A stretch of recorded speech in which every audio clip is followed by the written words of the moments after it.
So it's time for game week 3, the final round before the first international break of the season. And the Premier League has already given us some exciting moments so far just after 2 game weeks. And we can expect that this one is going to bring, some fireworks and drama once again. If you're a Manchester United fan, you might consider stopping watching the video at this point. But if you still got the confidence, stay with us and let's go straight into it.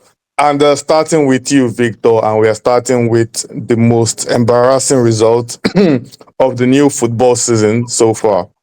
2 questions here. What do you think is the morale at Manchester United right now after that shocking and disappointing result against Grimsby Town? And two, if United do not win against Burnley, do you think Amorim should be sacked? I think Amorim should leave on his own today, as a matter of principle, as a matter of protecting your own career. Because right now, he's already hinted at the players actually wanting to sabotage his tenure. And he has slammed them a little bit after the Grimsby debacle. In terms of morale, I mean, if you're not absolutely down in the dumps after losing to a fourth league team, there's something wrong with you as a footballer. And if he does make it to the Burnley game and does not win it, absolutely, yeah, just let him go. I would like to say though, as I said in a short video about this, it's terrible to see anyone lose their job, whatever they're doing in life, but something needs to change at United. Yeah, fair enough. That's just the best way to put it. Anyways, moving on to United's neighbors, and this one is for you, Max. City suffered a shock defeat to Spurs, or maybe not shocking because Spurs have been their boogie team in recent seasons. But yeah, do you think City will bounce back away against Brighton, or do you think it is another tricky game on the cards for them? I mean, they have to, right? But actually, recent games against Brighton are not so cool for them, especially on the road. Like, they won 2 games, 1 draw and 2 losses, so it was quite tricky. And also, Brighton not losing at home for like 10 games or more. So it could be definitely a hard game for City, but I still feel like they're gonna win it, but not so easily as everybody expecting probably. I'd say 1-2 maybe or something like that, but it definitely has to be a close game. Fair enough. How the mighty are falling for us to be analyzing Brighton and City as a close game.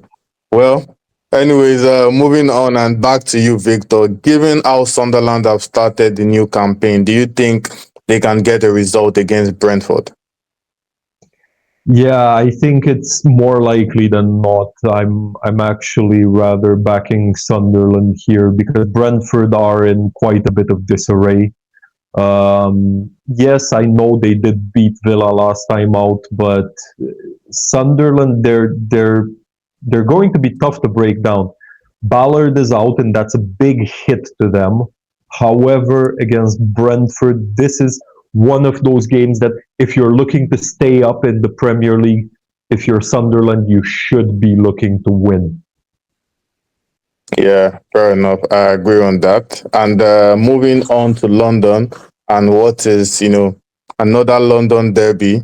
We get like London derbies every weekend these days. But yeah, Chelsea hosting Fulham is what is expected to be an exciting game at Stamford Bridge. And the bookmakers, like we agreed in our prediction video, the bookmakers expect or they've tagged Chelsea as clear favorites to win this game. Do you think the game, will go on just like that, or is it, the bookmakers overpricing this one? Max. I mean, Chelsea won out of last 9 home games and 1 draw against Crystal Palace in the start of the Prem. And I mean, Chelsea are scoring a lot of goals, making a lot of moments, while Fulham pretty short on the goals and especially on the big moments. So, I mean, I still feel like Chelsea might be one of the main contenders for the title, and if you do, you must win this type of game. So I expect a win here for Chelsea. Maybe not so easy as bookmakers say, but a solid 2-0 or 3-1. Very interesting. And still with yet another London team, and this one for you, Victor. Surprisingly or not, I mean, Tottenham did this same thing last season where we thought they were title favorites, and again, they are doing it once again. They've won. They've won their opening two games, playing with swagger at the moment. But do you think they will carry on their strong form against Bournemouth, or do you think there's a tricky game waiting for them in that one? It's Spurs, it's Spurs, and it's always so hard to say, yeah, absolutely, they're going to show up and show out and play with confidence and win 4-0. And at the same time, it's so easy to see them fall to a 3-1 defeat, Bournemouth, yes, they have a lot of problems at the moment, but I still do expect them to mobilize against Spurs. I think everybody sees Spurs as one of those teams that they're there for the taking, at least up until the kickoff whistle. And then it becomes clear, okay, they're here to play and they're going to blow us away, or we're going to dismantle them. It's rarely an in-between with Spurs. Either they come there and they give you a proper whooping, or they take a proper whooping.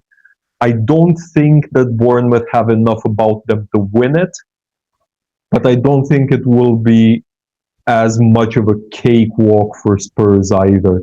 I can see a draw here. I can actually see a draw. Fair enough. I think I was thinking in those lines as well. But anyways, just on a final note, this one is for you, Max. Like we've already said, even before the season started, I think one of myself or Victor mentioned West Ham as one of the clear teams that could get relegated this season. And after the first two games, honestly, they are looking like early relegation candidates. And now they are taking on Nottingham Forest at the weekend. Do you think it will be more misery again for them, or will they be able to get a positive result of any kind? They're really looking lost actually, because they played in a cup game mostly with starters and they still couldn't win against Wolves, who were playing with 3 places. And on the road against Nottingham Forest, which was one of the best home teams last season, I don't really see them even scoring more than 1 goal. Probably even none. So yeah, I kind of expect Nottingham Forest to win and Potter being sacked after this game. Fair enough. And Manchester United fans and West Ham fans must, you guys must comfort yourselves at this period because, you guys are going through more or less the same thing. The relegation candidates for now. But yeah, it's not looking good for West Ham on a serious note. And in our prediction video, in fact, I already predicted that Nottingham Forest will win, even though Victor says we should stay away from this one. But yeah, the signs are not looking good for the Hammers regardless. But who knows what will happen on the pitch? We're just going to have to wait and see how everything would unfold. And as usual, we'll be here to give all the best post-match talking points.